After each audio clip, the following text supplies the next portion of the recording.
Lagyan natin yung coyote.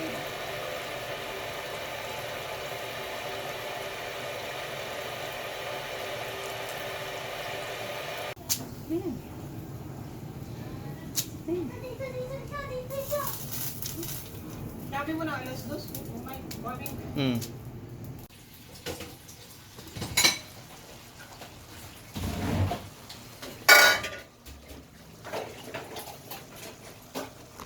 Yan? Hindi. Hindi, mas na ano yung repolyo. Bigyan. Kasama ba si Tita Cherry? Hindi.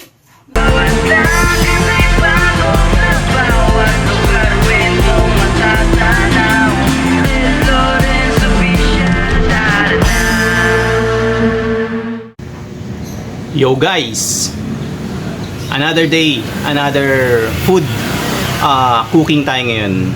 So ayan, nagluto tayo ngayon pala guys ng pansit bihon. Sabi nga nila, ang pansit ay pampahaba ng buhay, kaya nagluto tayo. Syempre, masarap yung pansit guys. Kapag umuulan, sarap kainin, lalo na bagong luto, panalo. So ayun guys, nagluto nga pala tayo ng pansit at may dumaan na nakamotor. Luto nga pala tayo ng pansit at ito yung simple procedure na kaya nyong gawin sa pagluto ng pansit.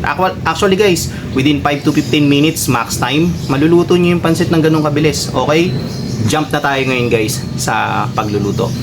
Syempre, nag-iwa tayo ng bawang at sibuyas. So ayun, nung iniwa natin yung bawang at sibuyas, syempre hiniwa na rin natin yung carrots, yung repolyo, and then yung baggy beans. So hindi ko na napakita rito kung paano natin hiniwa kasi wala talaga akong plano mag-vlog.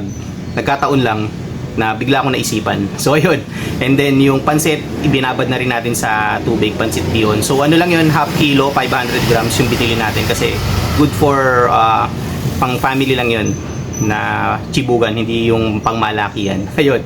And then pagkatapos noon guys, syempre nilagay na natin sa gas stove yung kawali natin, then painit na tayo ng mantika, and then pagka painit ng mantika guys, nilagay na natin yung bawang and sibuyas, tapos sinalo-halo lang natin yun. And then pagkatapos nun guys, nung hinalo-halo na natin, and also pause muna tayo. Ang sinahog nga pala natin dun guys is karne ng baboy. So nilaga na ng wife ko yung karne ng baboy para malambot na siya kapag pinrito mo. So ayun, pagkatapos natin guys na haluin yung bawang and sibuyas, nilagay na natin guys yung nilagang karne ng baboy. So chinap na siya into small pieces para mabilis maluto. So inuna na natin yung taba ng baboy para magkaroon siya ng mantika. And then ayun, nung nag-turn na siya ng golden brown, inilagay na natin guys yung karne mismo ng baboy. And then hinalo-halo natin yung karne ng baboy, and then sinunod-sunod na natin lahat. So yung pagkatapos nating haluin, inilagay na rin natin guys yung carrots, yung bagu beans, and then yung repolyo. So ayun na yun guys, yung hinalo-halo natin, nilagyan na ng wife ko ng durog na paminta kasi mas masarap yung maanghang. And then tinakpan natin. And then pagkakulo na guys, inilagay natin yung pinaglagaan ng karne ng baboy kasi mas masarap yun dahil syempre may manti-mantika na yun eh. So tapos nag-add na lang tayo ng mainit na tubig. Then, tinakpan natin, and then inilagay natin ngayon guys yung pansit pagkatapos nun. So ayun, then hinalo-halo natin, nilagay natin yung pork cubes, and then takpan uli. Ayun na, luto na guys. So kung gusto niyo makita guys yung full video, eto yon yung full video after na itong quick description kung paano magluto ng ng pansit. Okay? So enjoy guys. Nood na lang kayo. Eto na yung video. Peace out.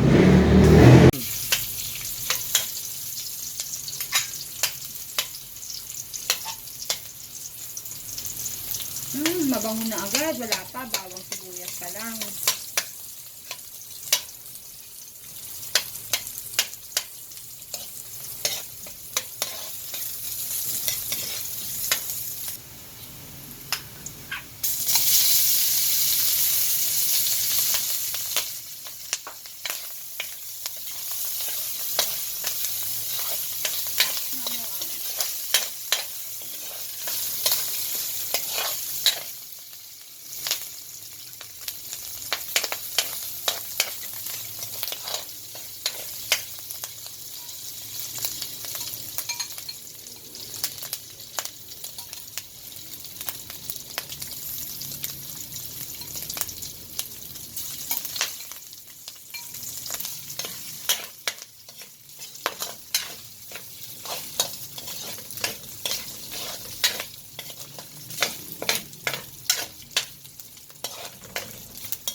yung paminta eh.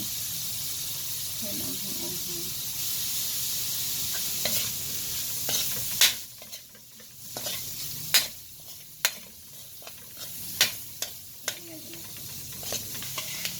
Ayan, malambot naman na yung baboy.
Pork cubes.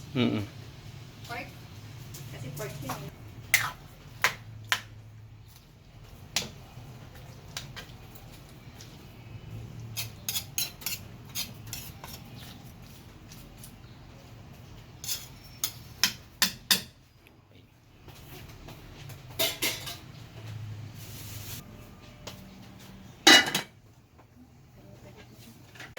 Tingnan natin yung coyote.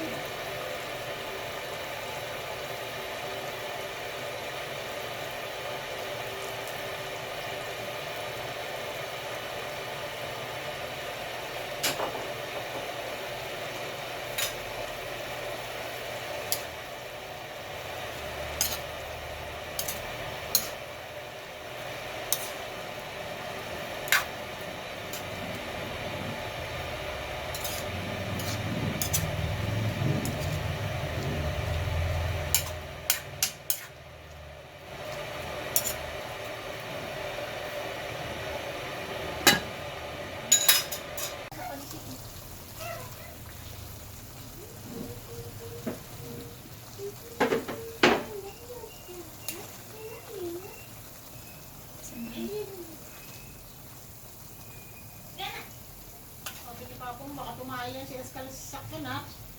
Sabi sige mo, tatain mo na yun dito bago man. Kumain na yan kanina, ma. Kumain na? Oo. Saan? Di ba sabi mo, Dad? Ayan. Ayan. Sabi mo na, alas dos. Kumain. Kumain. Ano, uwi daw?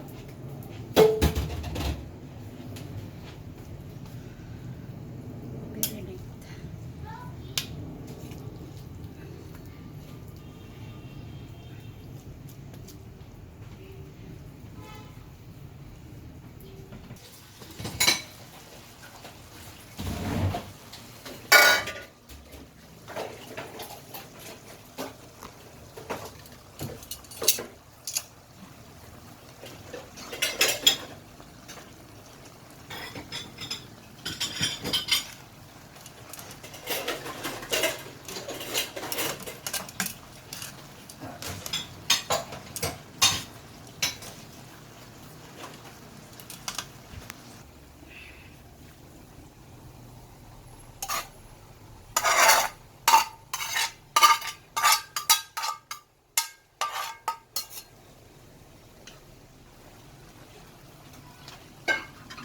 Siya nga pala guys, yung niluto nating pansit bihon, ayun yung kinain natin nung nagpunta tayo sa UP Los Baños nung inatid natin yung daughter ko sa dorm niya.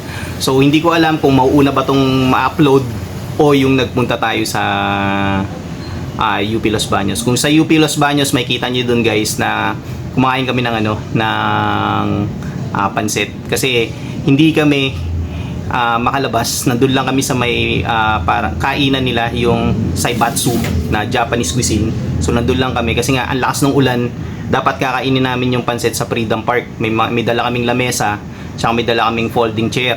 So unfortunately, dahil tuloy-tuloy yung buhos ng ulan, so nagpaalam kami doon sa staff ng Saibatsu kung pwede kami kumain ng pansit. Kaya ayun, pinayagan kami, bumili lang kami ng soft drinks para at least may nabili kami sa kanila. So panoorin nyo na lang guys kung mauna ko tong i-upload o yung nagpunta kami sa UP, kayo ng bala. Basta makikita nyo doon yung pansit na niluto namin. Okay? Peace!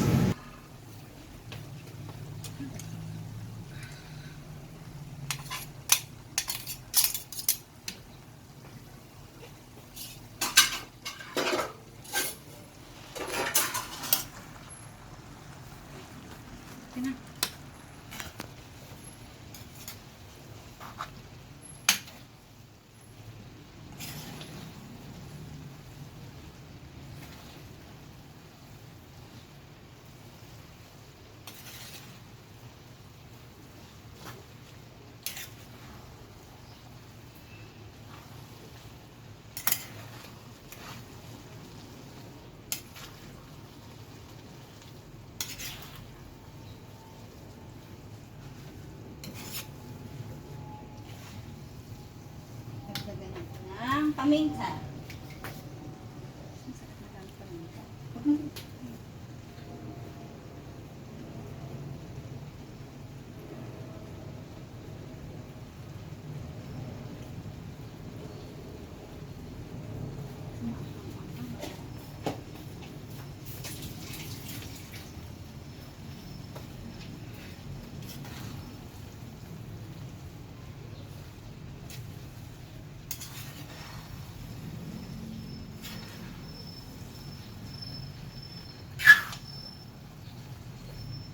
Yan? Hindi. Hindi, mas na ano yung repolyo.